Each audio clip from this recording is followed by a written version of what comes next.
Hello and welcome to English class. Today we are going to start with working with language of the chapter Glimpses of the Past on page number 45. In this portion we are going to see a little bit about direct and indirect speech, that is just to give you an idea, and story writing. Let's start with working with language, page number 45 of the chapter Glimpses of the Past. Let's start with working with language on page number 45. In comics, what the characters speak is put in bubbles. This is direct narration. When we report what the characters speak, we use the method of indirect narration.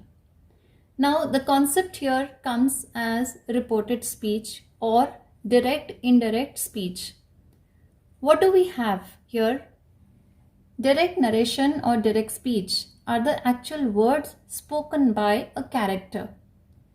When those words are reported to someone else, it is called as reported speech or indirect narration or indirect speech. Let's study these examples. First, farmer says, "Why are your men taking away the entire crop?" The second farmer says, "Your men have taken away everything." The officer says, "You are still in arrears. If you don't pay tax next week, I will send you to jail." Now you can see that this is a conversation and everybody has spoken their part. Whatever they have spoken is called as direct narration because those words are directly spoken by them. Now, if the same words are to be reported somewhere else, then you have to make some changes in these sentences. And when you make changes in these sentences, it becomes indirect narration. Look at the bullets here. The first farmer asked the officer why his men were taking away the entire crop. Now, this line is in indirect narration of the words spoken by first farmer. Can you notice the change here? The first farmer had put up a question. When you are changing it into indirect narration, you have to use asked. And then you have to make changes in the pronoun. Let's see how it has changed. The first farmer asked, because he is asking a question, we have used the word asked. The officer, why? Now why is the same as the question word here in direct narration also. Are your men? Now the pronoun your in direct narration will become the pronoun his. So it becomes his men were. Now look here, are becomes were in indirect speech, taking away the entire crop. Now one thing you have to remember here is whenever you are converting direct narration into indirect narration, you have to change the tense. Let's look at the second sentence. The second farmer said that. Now here we are not using the word asked because second farmer is not asking a question. He is just putting up a statement here. So in such cases, we will use the reporting verb said. Then before starting with the indirect narration, we will always use the word that. Now let's check this word by word. The word your here becomes their. Men have. Now this word have, which is in present tense here, will become past in indirect. And the rest remains same. So men had taken away everything. Come to the third line now. You are still in arrears, spoken by officer. So let's see how it is indirectly changed. The officer replied because first farmer had asked the officer a question. So the response of the officer will be stated in the word replied. The officer replied that they were.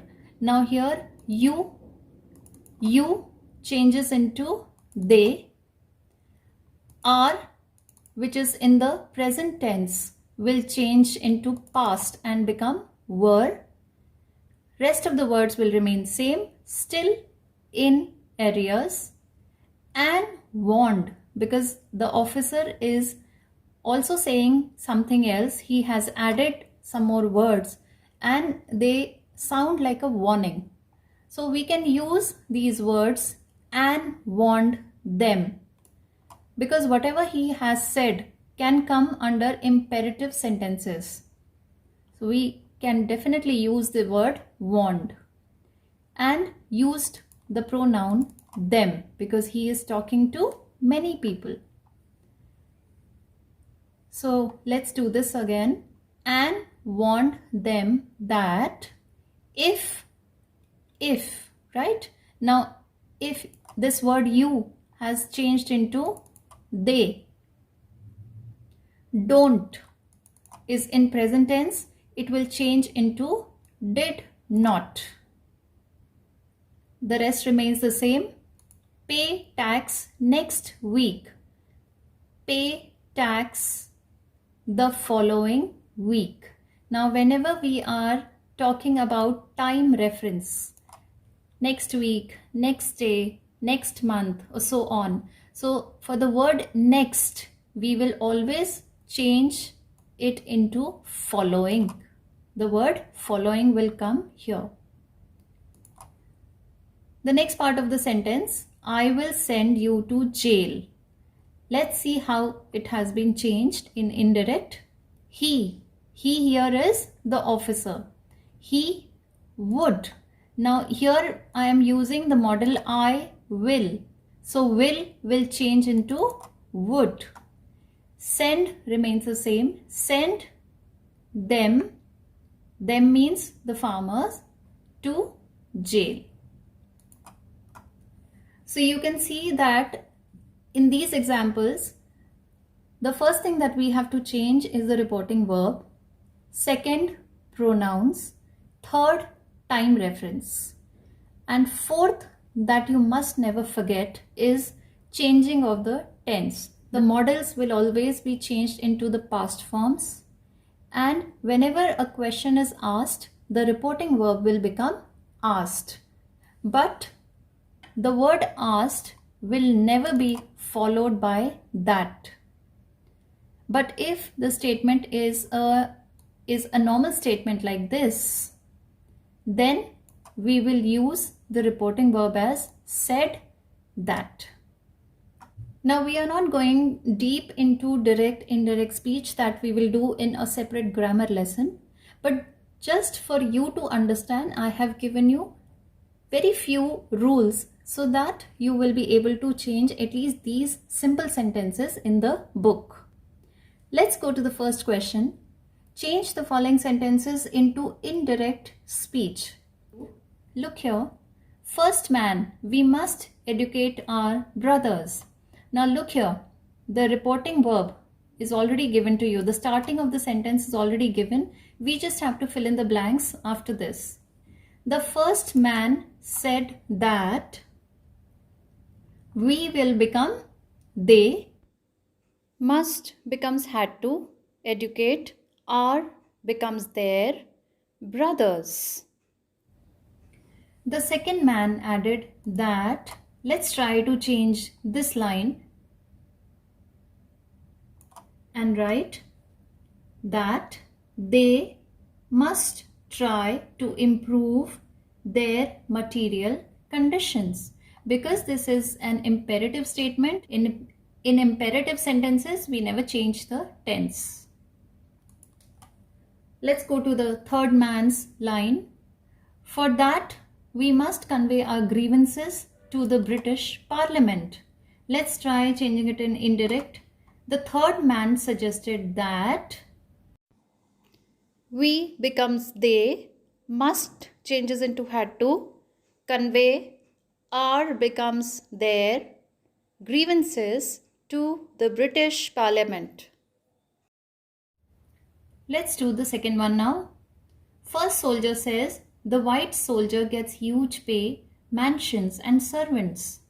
The first soldier said that the white soldier gets is in present tense. We will change it into got, huge pay, mansions, and servants. Second soldier, we get a pittance and slow promotions. Let's change this. The second soldier remarked that we will change into they, get will change into got, a pittance and slow promotions. Let's go to the third sentence. It's a question. Who are the British to abolish our customs? So we have to change this in indirect, and questions when changed will always have the reporting verb asked and the question word as it is. So let's start. The third soldier asked who the British. Now first this noun will come after the question word. So it will be who the British are becomes were, to abolish are becomes their customs. Coming to the speaking and writing portion, there is this question here which you can attempt as a homework. Play act the role of farmers who have grievances against the policies of the government. Rewrite their speech bubbles in dialogue form first. So you can have your friends doing a role play on farmers' grievances, and for each farmer you can give a speech bubble and give a dialogue in that form. On the next page you have a few pictures. It's a story of fox and a goat, and you can see that there are some lines given at the end of each picture. These lines can be put in bubbles and written and made a comic out of this. This is the next page of the story. Now the question says that ask one another questions about these pictures. Where is the fox? What is the fox thinking? What does she want to know? And etc. These questions can be thought about, and after you think about these questions, you can write your story in your own words. Here's what you can see about the question, and it is your homework to write the story in your own words and give a nice suitable title to your story. On the next page again we have a certain news item in the purple box. You may read this news item, and after that, based on this news item, you have to write a paragraph on what you think about this new method of teaching history. There are more questions following it. Find the chapters in your history book that correspond to the episodes and events described in this comic. Note how the information contained in a few chapters of history has been condensed to a few pages with the help of pictures and speech bubbles. Question number 5 says, create a comic of your own using this story. Now you have been given a small paragraph which is actually a story, and you have to create your own comic in the sense with characters and speech bubbles, pictures and speech bubbles. And if you can see, direct narration here used in double quotes. For example, using my strength, I can make that man take off the cloak. These are direct words used by the wind. So for the wind, you can put a speech bubble and write these lines there. Similarly, for the sun, you can write the sun's line. And that's how you can make your own story in the form of comic. Well, students, this is the last question of working with language. All the best to you. Do your homework and come up with good ideas on story writing. That's all related to this chapter. Look forward to my next video in which I'll be covering McCavity the Mystery Cat. Till then, take good care of yourself. Thank you very much and bye.